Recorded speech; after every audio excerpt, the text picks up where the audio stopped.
Hi, hello, hello, hi. Welcome to all our hearts and minds. Thank you again for tuning in for a new episode. We're here to discuss all things that have been on our hearts and minds, the good, the bad, the concerning and uplifting, or just straight talk. We're your hosts, Kimmie, our passionate heart, and me, Yeah. Jeanette. And Jeanette, our mind and chronic overthinker. Let's get into it. All right. So, Okay. Miss Kimmie, we want to Yes, always girl. start with our checkup and see how each of us are doing. How was your week? How are you feeling? You feeling good? Yeah, I'm feeling good. I'm feeling a lot better now that I've gotten some vitamin D and went outside more and, Nice. just breathe in some fresh air, not look at the same walls. So it was a nice week. Got to spend some more time with my daughter. The week it's rough because you're working from home and I'm also doing school from home. So Hmm. I'm looking forward to her going back to camp and having some time outdoors and enjoying the weather. Um, Other things personally, have kind of I've really contemplated over the last week, Hmm. personal events in my life. But other than that, how about you, girl? Okay, well, for me, I can't complain. Like you said, I mean, I've been going for my walks, but it is a lot nicer when you feel the sun shining on you, and you, like you said, your skin, our melanated skin, is just Yes, absorbing that beautiful, vitamin D from the sun. It makes a difference. beautiful. Work wise, yeah, going with the flow. Nothing, nothing good, nothing bad. Just continuing on, and thankful again for being able to work through this pandemic. So definitely not taking that for granted. And personal wise, tomorrow I'll be hanging out with my family, which I'm excited for that. Nice. Having a little fam bam tomorrow, so Mm-hmm. looking Same forward here. to that. Mm-hmm. All right, let's just jump into the headlines. Yes, please. First thing I want to say, what we should say, since we've been whining about it, Ontario is now open. I was out yesterday, buying food for my fam, and I saw like the patios. It was cloudy yesterday, but I saw a group of older people, maybe in their 50s and 60s, at the fish and chips spot in Pickering there, Yeah, and they were like, yeah, "Yeah, we've been waiting." They were like, "Yes, cloudy or not, it's Friday. This yeah. place is open. We are The gonna have our patios are dinner here." unlocked. Yes. Everybody's at the patio. Let Yeah, me and tell you, everywhere you go. a lot of people on social media today were they were out. They were out in the parks on the patios, and it's good. Good energy. Very good energy. And I even saw some restaurants makeshift a patio of their Oh yeah, own, I've been seeing those too. taking some parking lot spots and putting some tables and chairs out there. I was amazed. I was like, well, you get yours. You need to get yours because you've been closed long enough. Hmm. People are trying to work and make some money around here, feed their families. So I totally appreciate the fact that people are being innovative. They're Cool. switching their mindset, Hmm. and that's awesome to see. So yeah, Nice. yes, well. When you say we're out of lockdown, we're taking Well, slow okay, sorry. Yes, steps. correction. We're not out of. We're definitely. Sorry, I got a little too excited there. We're definitely not out of it, but people can go and have a drink with their friends or family if they want, which is Exactly, nice. which is nice. Or you can go to the park and your child can actually, go on a swing. Um, there's not all this caution tape around the Yeah, parks that's been gone. That's been anymore. gone for a while around my area. Yeah, but it's nice to like be able to feel more comfortable doing Yeah. it. Hmm. Um, but yeah, we're taking slow baby steps, but I'm down with that, Yeah. because I think the first time around we were kind of too hasty and Yeah. we just went crazy and locked down again. So let's crawl before we walk. I hear you Small on that. steps. I hear you on that. Hmm. Okay, so you were mentioning something that was going on in Washington D.C. What were you seeing out there?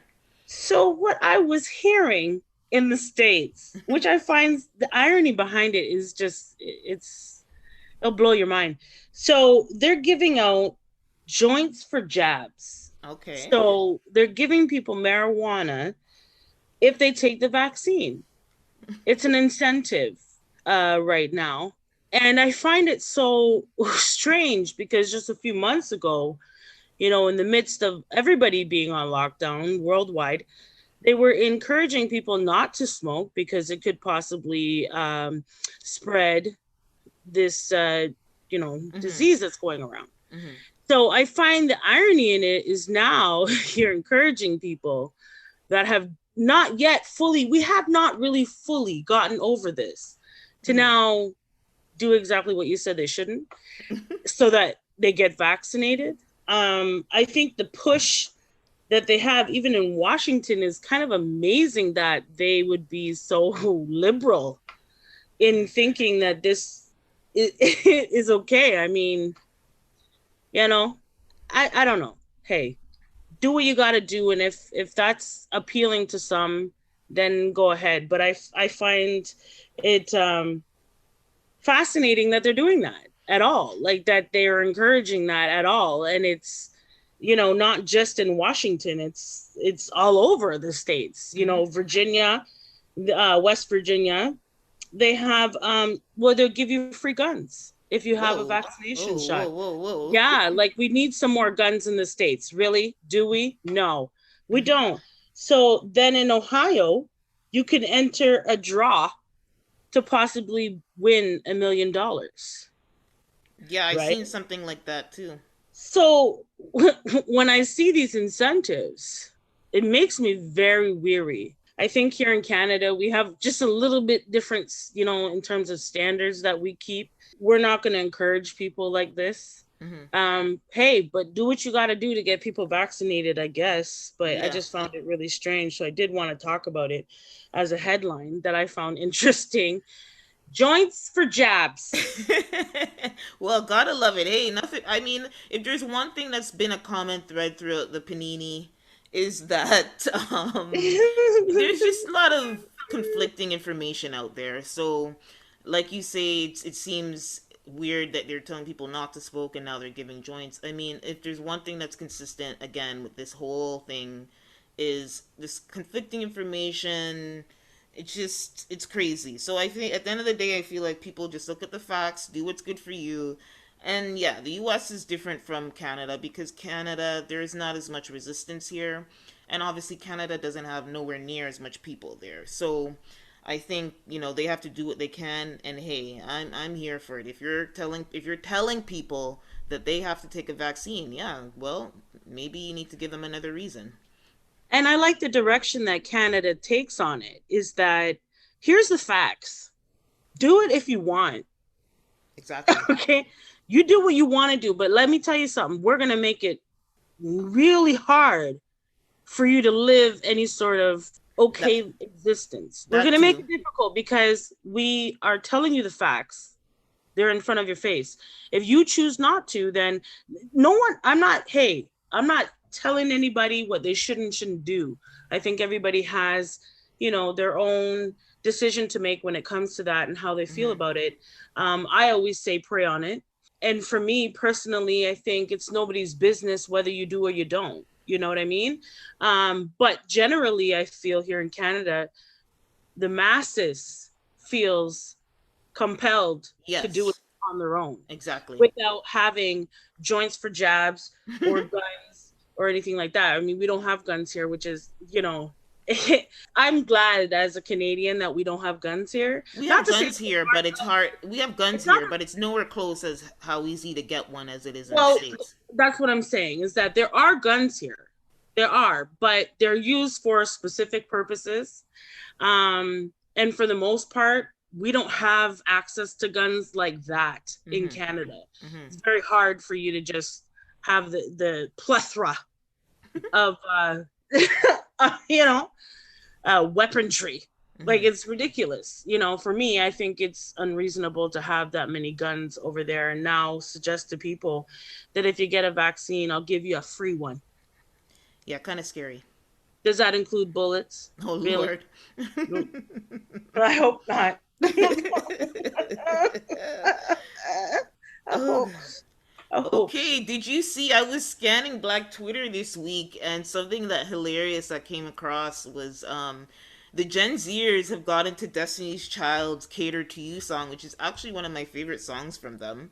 Um, Even they did a remix with Scott Storch, and he has like, it's kind of like a club remix, and it's like this sexy crunk sound, and it's Uh-huh. actually one of my favorite songs. He used to belt it out, getting ready in the shower. And Right. so somebody must have let out a tweet saying, okay, I'll read one of the highlight tweets. This Black Twitter got into it. So pretty Oh, much they goodness. said, Beyonce lost me in the first verse when she said, my life would be purposeless without you. Then she followed later with, I'll brush your hair, put your do-rag on. Do you know how particular black men are about their do-rag tying technique? It's too much.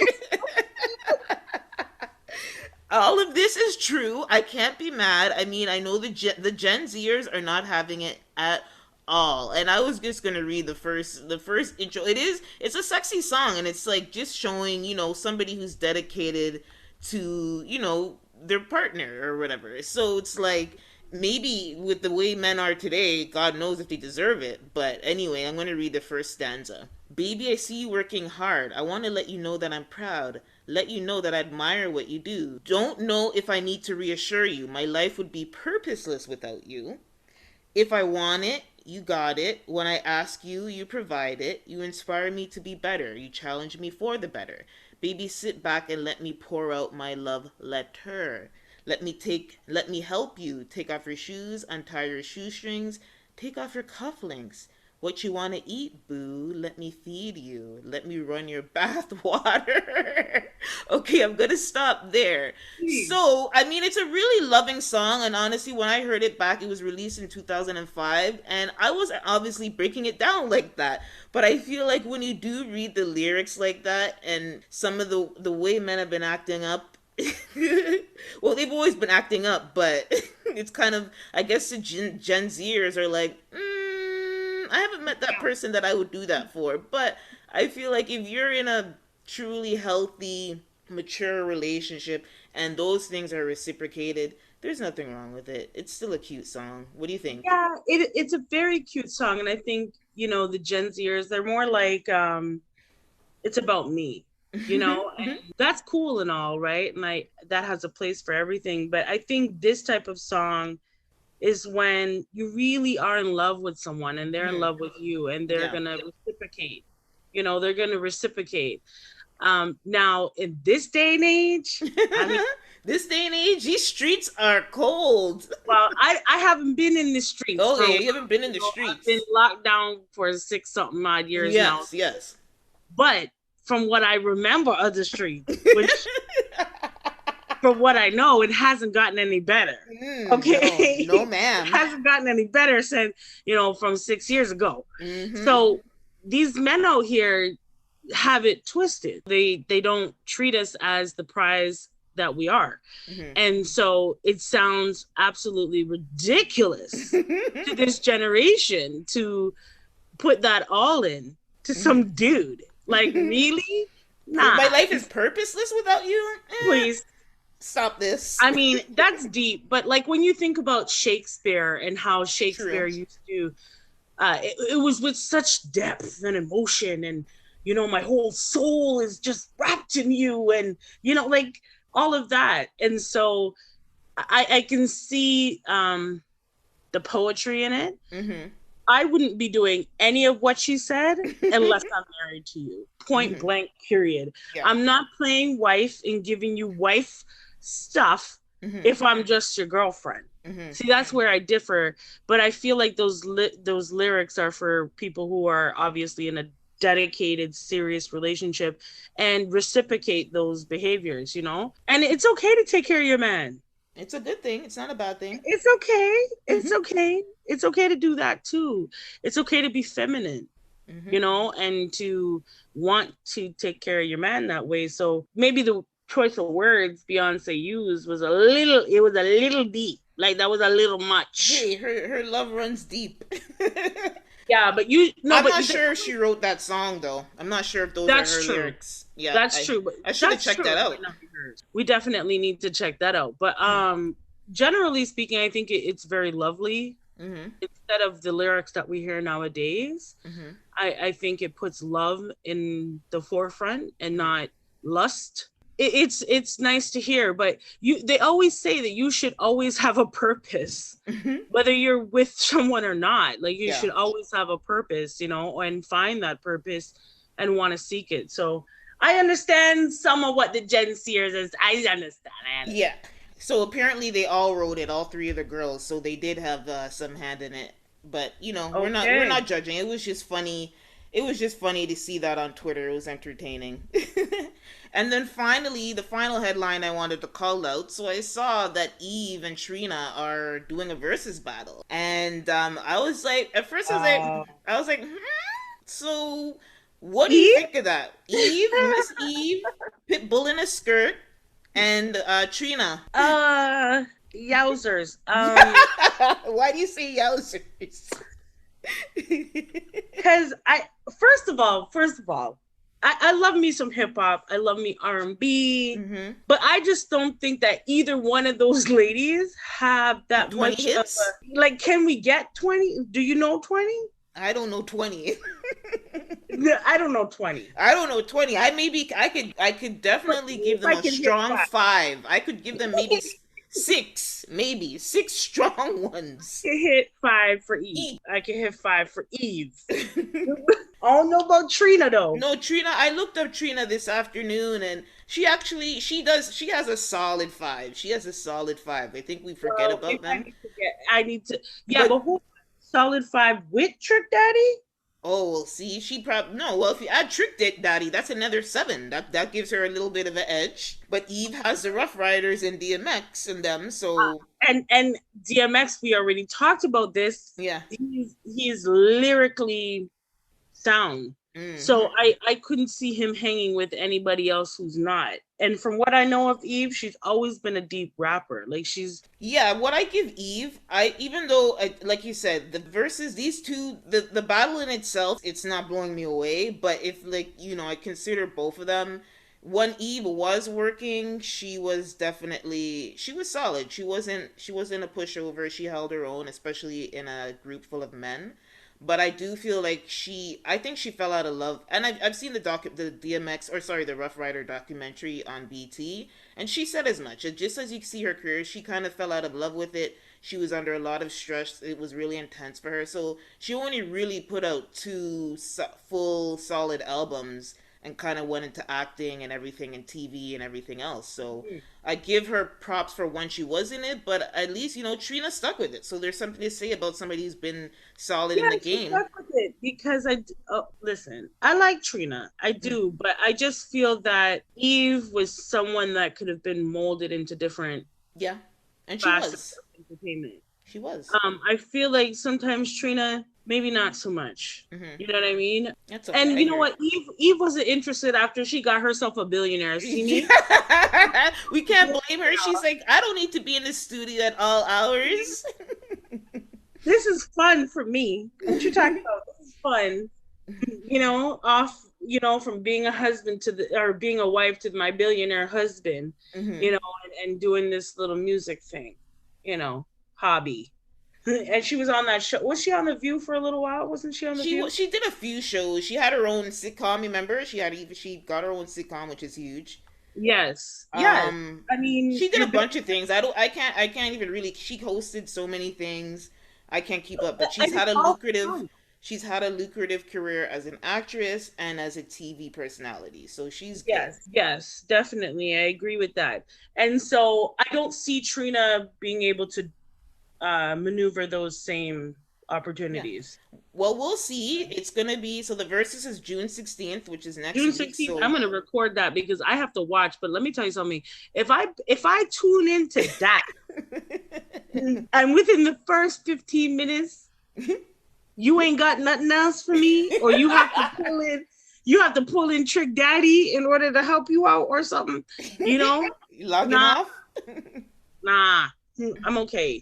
I'm okay. I just don't think that it's gonna be all that entertaining. No, me neither. And honestly, since like Versus has been sold to a company called Triller, So it's gotten super corporate. It's not definitely not the event we fell in love with. I mean, I appreciate it for what it is, and it definitely gives us something to talk about. But yeah, I don't really. I just check out the highlights. I'll go on the shade room and check out the highlights, and I'm good. I don't need to watch the And whole that's thing. all you need. That's all you need. That's all you need. Because I don't think you're going to miss much. And I think it's going to be real short unless they do some other stuff to drag it through. Because, like, I don't really, we're talking 7 on this side and 5 on this side. Like, what? I don't know. Okay. Yeah, We'll see. we'll see. We'll see what they pull out of their bags. Oh, Hopefully. all right. So that's the headlines. Yes. So, what we're going to do right now is we're going to get into Wagwan for real. Wagwan Okay? for real. This is where we have to ask the hard questions like, Wagwan for real? Things that just don't add up, don't make any type of sense. So we're going to go into that now. And we're going to talk about specifically Porsha and Simon. Now, my friend, Simon and his antics. Simon. You know when people are wrong Yes. and they're strong? I remember my mom telling me all the time, don't be wrong and strong. This man right here is being wrong and strong because it doesn't make any sense to me. So he is trying to excuse his behavior by coming out with these so-called receipts on his ex-wife, Fallon. Okay? Supposed when you look at the receipts, because I looked at them, I watched the receipts. I looked at the receipts that the man said he had, right? Mm-hmm. And all I could see was someone that was a family friend of both of them, that was a personal assistant to both of them, entering the house from a side door versus the front door with Fallon. I looked at the receipts and I said, is this supposed to show some sort of a relationship between them? So is that what he was alleging? Yes, he was alleging that he Fallon was having an affair with the personal assistant that is 20-something odd years old. Mm-hmm. I think 25 if I'm not mistaken. Okay. But so this is what he is using as his cause to drop his wife and his family and go on with Porsha. Now, in terms of the timeline, when you analyze the timeline further, you can see that all in a certain amount of time frame, I would say around 3 months period, he went from trying to reconcile with Fallon to then thinking that she was cheating through this supposed receipt that was date stamped of February 14th, 2021. All the receipts must have a date. That was the other day. Mm-hmm. And then shortly after, him now picking up Miss Porsha Williams and saying, I'm going to marry this woman. The timeline doesn't make sense. And his little, receipts that he says he has is only, if anything, showing how guilty he is. Mm-hmm. Because why he seems to keep digging at this woman and putting his relationship with Porsha in this woman's faith is just beyond me. It's beyond me why he feels it necessary to do that. Coming out with this nonsense right here where you had to delete it. It's funny how, you're trying to make some big receipts and then all of a sudden delete. It's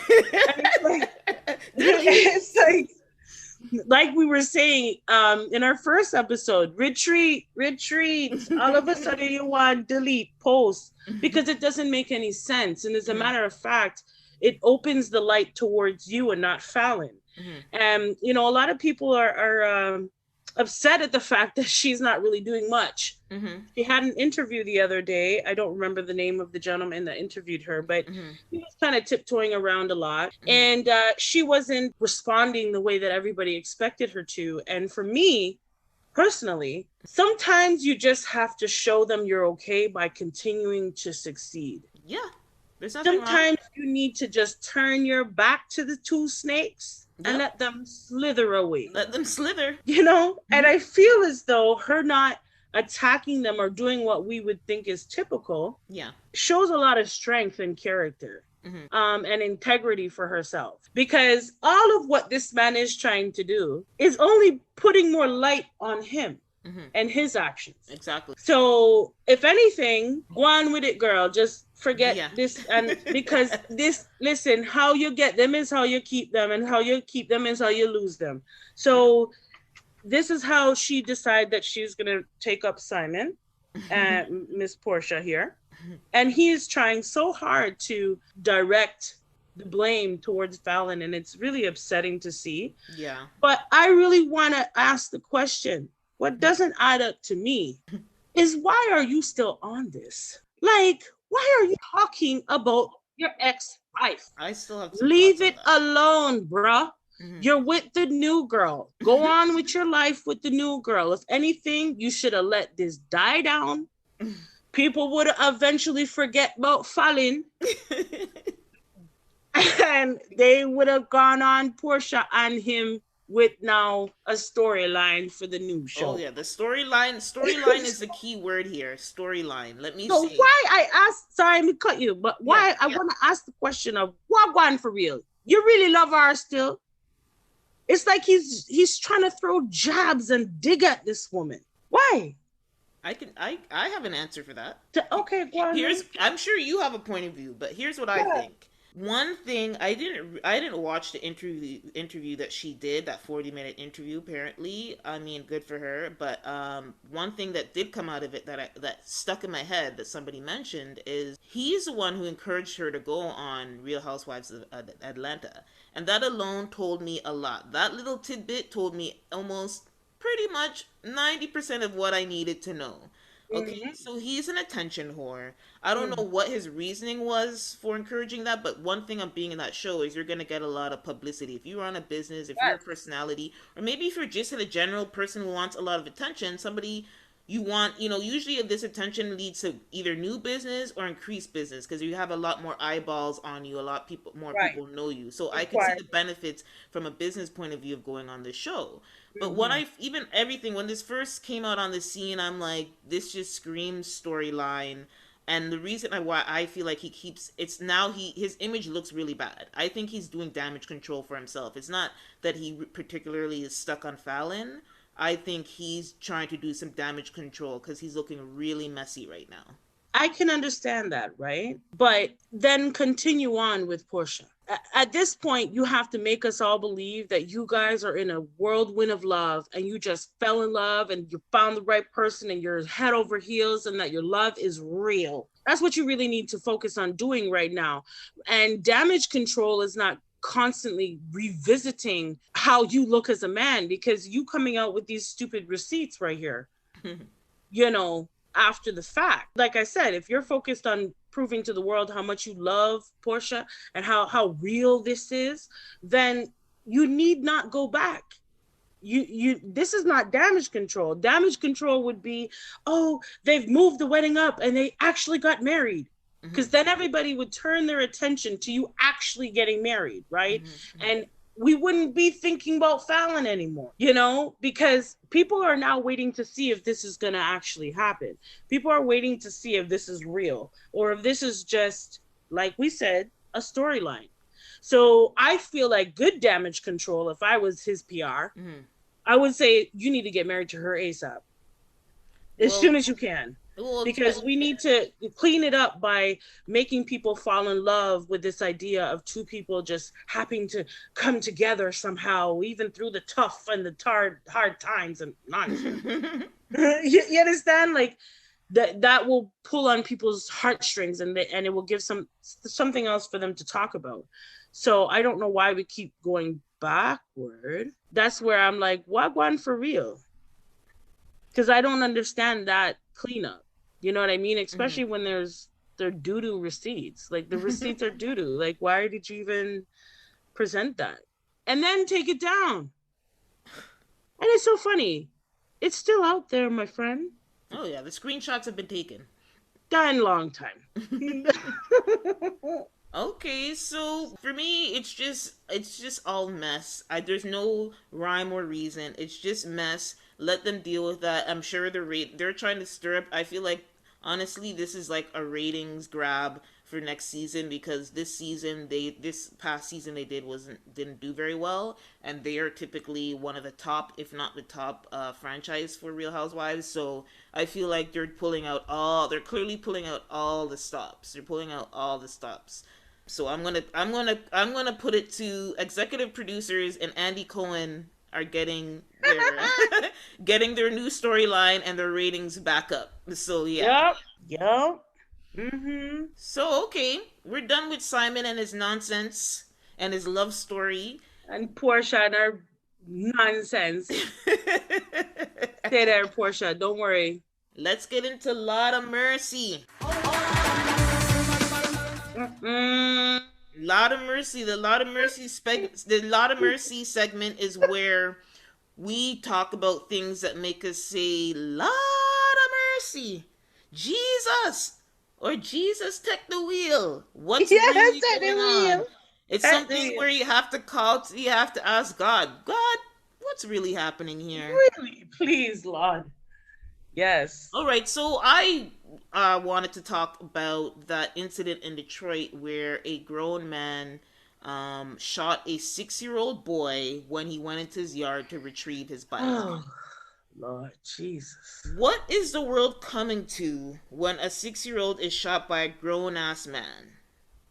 This happened in Michigan, by the way. The thing is, I saw a video of the little boy, and he was kind of recounting what happened. He's so, oh my gosh, I can't believe somebody would pull a gun on any child, but a child this small.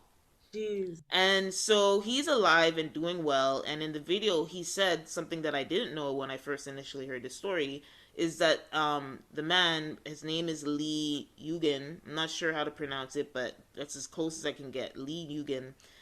He attempted to hit the little boy with a sledgehammer at first. Can you imagine? That is crazy. And the little boy, he's so adorable in the video. He's like, I was too fast. And then he pulled out a gun and he shot me. Can you imagine the little baby? The little baby is saying this. Yeah, I saw it. And it's crazy because, you know what's, this whole story is sad and disgusting. But the way the boy is telling it, he's not even telling it like a traumatized. Maybe he will. I think he is traumatized. There's no doubt that he's traumatized. But he's saying it so matter of fact. And maybe his parents have just pumped this courage and braveness in him. But he's like, I was too fast for him when he came at me for the sledgehammer. But then he grabbed a gun. When he said, the way he just said it just like that, I was like, oh my goodness. I nearly teared up because I'm like, this is so sad. And going into bad enough that this man had the nerve to not only first pull a sledgehammer on a little 6-year-old boy, take out a gun, not only he didn't threaten him, he shot him. He was arrested, and the judge on the case gave him a $10,000 bond, which he was able to do because $10,000 is not a lot of money. If you own a house, you could take that money like that, no problem. And that sparked the public backlash, and that's pretty much how this story has really circulated around the world right now, that everybody's now hearing about it because there was a complete outrage, rightfully so. This has now, the newest update is that they have recently, because of the backlash, again, that's why social media is so important. I feel like if this just stayed in the local news, it wouldn't have gotten this far. Has led to his bail being increased significantly to $100K, and then obviously maybe not being able to meet that, has he turned himself in, I think this in the week a couple of days ago. This, first of all, this is a work of the devil. Second of all, there's clearly a mental illness here. Yes, there's obviously a racial component. I think definitely some anti-blackness from the perpetrator, from Ryan Eugen, who shot the boy, but also to the justice system and the judge who allowed this man out of jail for just $10K after shooting a literal child. Okay. So when I saw the clip of the little boy, first of all, I thought that he was very brave. Yes. And I wondered, where was his parents? That too. Because I am a parent, right? And I hover over mine. I hover right over her. I know sometimes I like to give her space, but anyways, side note. So second, This man pulled out a sledgehammer. Now, what kind of intent do you have to have as a grown man to take a sledgehammer, which is probably heavier than the child that you're going to use it against? So what kind of mindset do you have to even reach for one? Yeah, that's what I was thinking. Second, when the child said that he ran away and he was too fast, and then the guy went to get a gun, the fact that the child knows so well and was able to identify immediately that it was a gun, that also gave insight to the little boy and maybe his perspective and how he's being raised and what's going on. I'm not going to blame his parents at all for this. This is a grown man that decided to take drastic measures. Oh, yeah. You know, that I feel is criminal, and he should be locked away for a while. And so he has to be evaluated. Yeah, definitely. You know, a real psychiatrist. Yeah, I agree. To see what's really wrong. Because that type of a response, even if the child was tormenting you, it's just baffling. But the fact that this little boy went through it, now he's young enough where he can forget. Yeah. But he's going to have a scar on his arm for the rest of his life. Okay. And he's going to remember. He's going to remember, and it will always come up. He was traumatized, but he's so young that he doesn't know that he was traumatized. He can't even begin to understand the trauma that he went through. Not yet. Not at that age. But the reminder later on in life, it will come to surface. And so he's damaged that little boy for life as far as I'm concerned. And that is definitely criminal. He's a child. I don't care what children do. There's no reason. And when I also saw the clip, the stupid reporter, and I am going to call her out, asked the little boy, did it hurt? What do you think? Oh my God, that's an insult. What do you think? And the little boy, as bright as he was, and I was so proud because I was like, yes, little black boy, yes.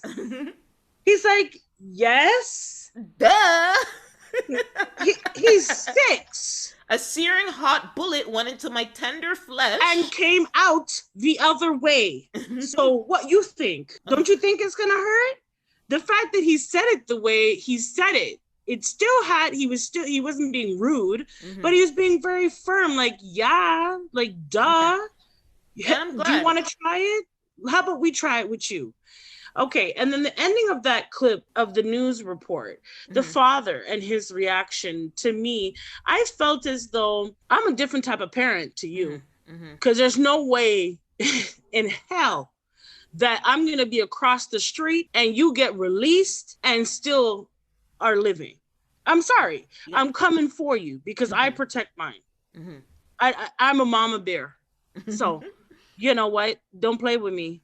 Don't play with me. I did want to address when you said it's definitely there's race involved in this. Okay. And I'm going to take out the fact that he's Asian right now. And I'm going to focus on anything other than black gets royal treatment as far as I'm concerned. Yeah. Anything other than black gets treated on a different platform pedestal than black people. And this is a primary example. And it's like, how many more examples need to be made in order for it to be clear that there is definitely inequality here, that it's not right, that it's not just. Yeah. Because if that were a black man that had shot any other race, any other race, I don't care, including that little boy, including the little boy, okay, any race, period, we would have to hope that he makes it to the jail. We would have to pray that he can make it inside of the car with cuffs on. Okay, because they're throwing him underneath the jail. Oh yeah, they're throwing him underneath the jail, and along the way to the jail, they're gonna make sure they bite him up. Okay, that he never forget what happened. It's just, it baffles me that how many more times does this need to happen? You know, how many more times do we need to be, you know, it's so, for me, it's so sad because it's so unjust and it's in your face.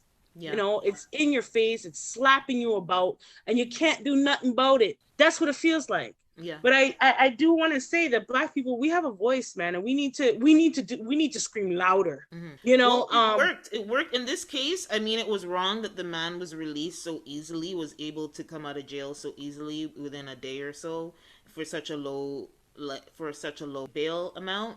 But the outcry is what got him back in, because if yes, they, but we need to scream louder, Jeanette, mhm. because he needs to be underneath the jail too. Yeah, He needs he to be shouldn't even underneath have the the jail. chance. He shouldn't even He have the, shouldn't even be leaving the jail. He yeah. shouldn't even be leaving the jail. He should not have a bond that low. Okay? He shouldn't even have been able to go back to that street. It should have been mandatory that he had a cop sitting outside of a motel room. Because if it were a Black person, woman or man, Hmm. we would see a totally different treatment. Yes, they would go to that lengths. Yes, they would go to that extreme if we got out, and the likelihood of that even happening is slim to none. But Yeah. if it were to ever happen, they would be so far up our backside, we couldn't breathe without saying their badge number. You understand? Hmm. Like they would be so far up our behind that we couldn't move. So I don't understand how he was able to not only maneuver to the point where he gets such a low bail, but then go back to the same street? Really? So are we letting him go back to the house and now just done off the whole family?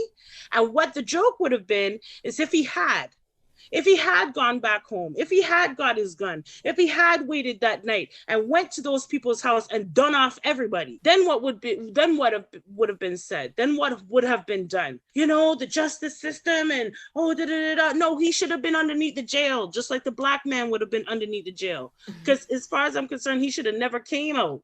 Yeah. Yeah. Period.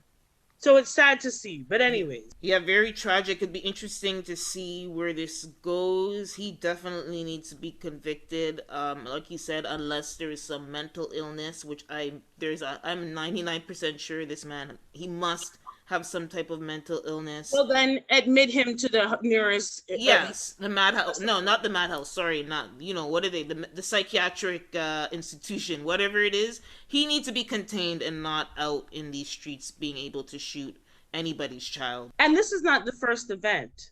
Hmm. According to even within the news report, they did say that many people had a problem with it. Okay. And it's so funny because people have so many problems with this man, yet he's still living in this street. Like, yet he's still out there. Like, you're still allowing him to go back out there. Hey, I really, sometimes I feel like in terms of being a Canadian and as a Black woman, I live in a dominantly Asian area, and there's at times they treat me as though I don't exist, and I just feel like in terms of when we hear, Asians life matter, they want us to be down for them, but nobody's holding their people accountable. You know what I'm saying? Like nobody's saying, as an Asian person coming out and saying, this is wrong. He shouldn't have done that, and it's expected of us as Black people that, when this happens, we're supposed to come out and be like, no, hold our Black brothers and sisters accountable and say, no, you shouldn't have done that. But it's like, you want us to ride for you, but you ain't riding for us. You want us to back you when something is just blatantly wrong. Wrong is wrong and right is right. And if I'm going to be honest here, I feel like, it's going to create more divide. It definitely will for a while, unless we start having more of a conversation as minorities. Yeah. Because you might be close to white, but you ain't white. Let's just be clear on that. You might be lighter than me, but you ain't white. So we are still considered minorities in general, and we need to have that conversation. Yeah, we can end that there. Yeah, I think there just needs to be a dialogue, and yeah, we're not focused on that aspect, but there's obviously a relationship. There's been tension in that relationship in certain areas in the States and here as well. Okay, so we'll look out for that story, and our prayers are with that young man, and thank goodness he looks to be doing good, and hopefully he gets the help and he gets to talk to somebody to help him through that trauma. So now the workout session. This is where we work out our Check hearts, it out. where we will work out our hearts and exercise our mental fitness and do a deep dive discussion on issues that have been impacting the culture in the past week. And Kimmy, you had something you Yes. wanted to talk about. You wanted us to work out. So now I've been seeing in social media this this topic come up of a video from Yo Gotti and DaBaby. Mm-hmm. So I don't know if you actually saw the I video. did. I did. I saw a lot of ass and titties. Just in your face, like of all, you know. Anyhow, so okay, on social media, everybody is up in arms about this video because, as you can see, which I saw the video as well, Mm-hmm. there are no. Let me take that back. There is one singular dark-skinned Black woman Mm-hmm. in this video. And everybody is saying, where are the dark-skinned sisters? And when I looked at the video, right, what first came to mind was this is a very typical rapper's video of a woman exposing their bodies, bouncing over, bending over, busting out of every which part of whichever way. Okay. And for me, I was actually happy not to see any Black women in it. Dark-skinned Black women. Dark-skinned Black, okay. I want to, yes, thank you. Let's specify that. I was actually happy. And the reason why I say that is because it showed me that us Black women, dark-skinned Black women, are elevating ourselves in different ways. We're getting ourselves involved in things where we don't have to bust it open, you know, and kudos to the ones that want to, Yes, to the ones yep, that did. Kudos to you, girl. Hey, you have that type of confidence. Do you bust whatever open? But for me, okay, like, do you, boo? Do you? Mm-hmm. But for me, I like the fact that I didn't see a lot of dark-skinned sisters doing that. Mm-hmm. And I'm liking the fact that I see more and more dark-skinned women in different roles. I see them in commercials. I see them in movies. I see them in headlines. I see them in, they're journalists. They're, you know, scientists. Like they're into computers. Like I'm just seeing that our aim is not to just bust it open anymore. Mm-hmm. When you think back in the 90s of video vixens or video chicks, they were getting paid. Mm-hmm. You know what I'm saying? Yeah, yes, I highly doubt. Yep. I highly doubt that the whole there was maybe 24 of these women just busting open everything, you know? And I'm like, even if you are getting paid, which I doubt, you leaving there with a couple hundred. So that's what your soul, that's how much your soul costs? Because you just gave your whole being busting it open like that. And it's like, girl, well, come out of the typical videos, you know? So Jeanette, tell me, after you looked at that video, what did you think about that video? Okay, so I watched the video when you brought this up for us to talk about. And I mean, like you said, these girls definitely didn't get paid. I feel like these girls got paid in bikinis and Douce liquor. They you know, and clout, whatever clout they think you're gonna get out of it. How are you gonna get it when you're competing with the same light-skinned girl right beside you and on the other side of you? You ain't competing with nothing. There's no competition when you all look the same. Exactly. And you know, how are we gonna tell who you are through your thong bikini? Oh, you remember the one that had the orange on? Like, really? Come on. The one with the cherry tattoo on her abdomen. I don't know. That's how, like, exactly. So it's weird. It's like nowadays with social media, and again, the generation, I call them Gen Z. We're millennials, and then Gen Zers are on a whole different playing field. But it doesn't. I feel I've seen millennials doing it too, but it's like just having this social currency, I guess. And I mean, you know what? There is money in it. There's something in it. But these girls definitely didn't get paid, and definitely the creative was like, the director just basically said there was no direction. They pretty much said, just come on here and do your biggest thirst trap move, and let the baby tap your ass. Like, that was it.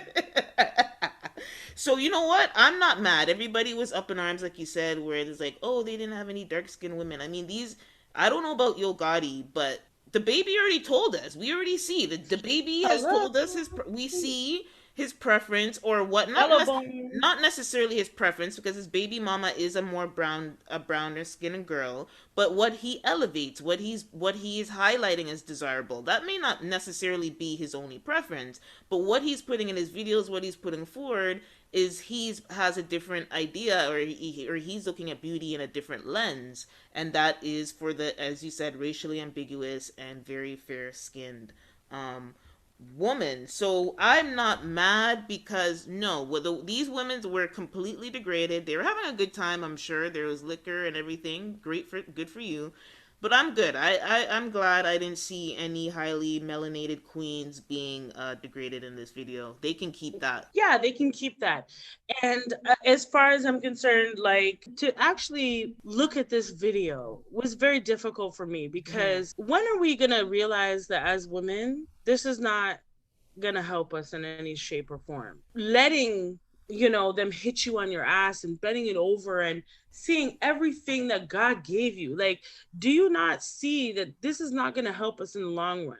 When we're trying to ask for respect and we're trying to ask for equality and we're trying to be treated, as queens that we are, busting it open like that in a video that is never going to go away. The video is always going to be around.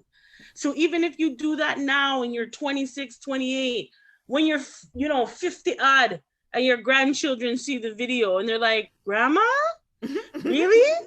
Well, you know what? With that generation, they'd be probably proud. Yes, that's your granny, hun. That's your granny. Well, hey, maybe so. But for me, maybe I'm old school like that, but I feel like less is more. Yeah. Less is more. And I feel like men typically are more attracted to you as a woman when less is more.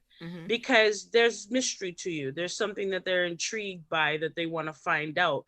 When you just put it all like that and everybody gets to see, you know what I mean? It's not even for me anymore. It's for everybody.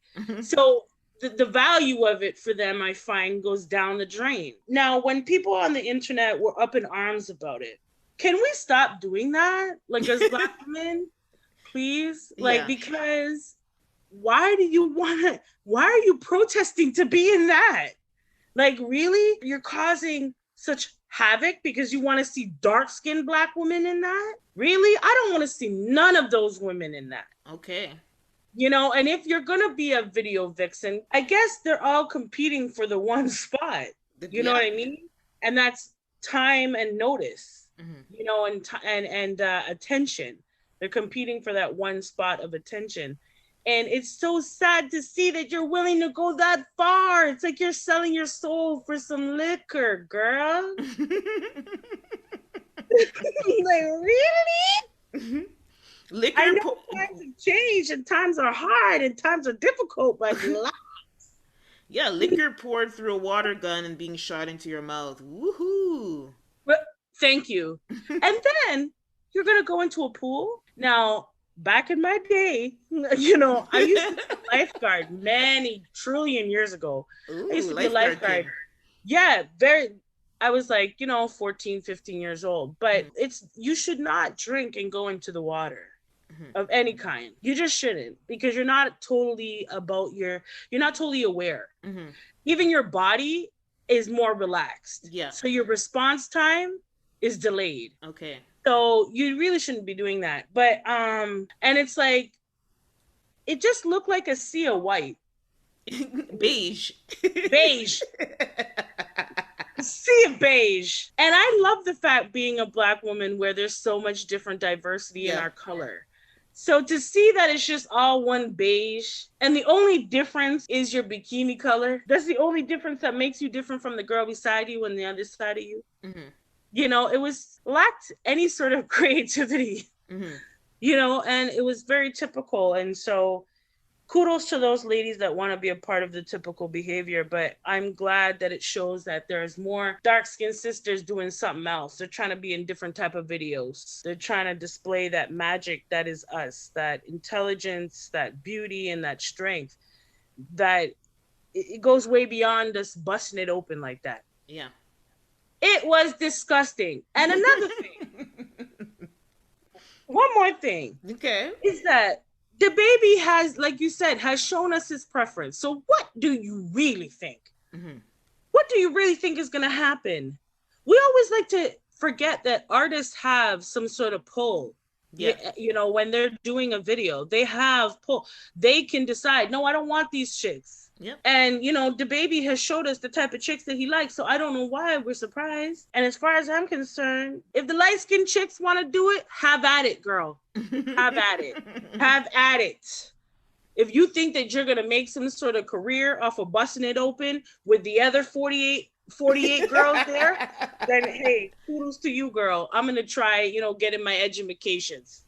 How about that? You know, how about that? It was sad to see that women are still being portrayed like that. But I think as women in general, mm-hmm. on more of a positive note, I definitely want to say that we need to do better. We can do better. Mm-hmm. And we're seeing better. So maybe we should follow suit. Yeah. Because this video was just disturbing, to say the least. It was disturbing to see any woman, you know, they have to compete with each other. So they have to get worse and worse and worse. And whoever does the hottest trick and whoever, mm-hmm. let's show them something else, ladies. Like, I think mm-hmm. we should show them something else. And maybe, you know, it's come to a point where we have to love ourselves more. Mm-hmm. I think it's easy to do that and stop begging to be a part of the shenanigans. You know what I mean? Like, stop begging for all of that. Please don't. You don't need to do that.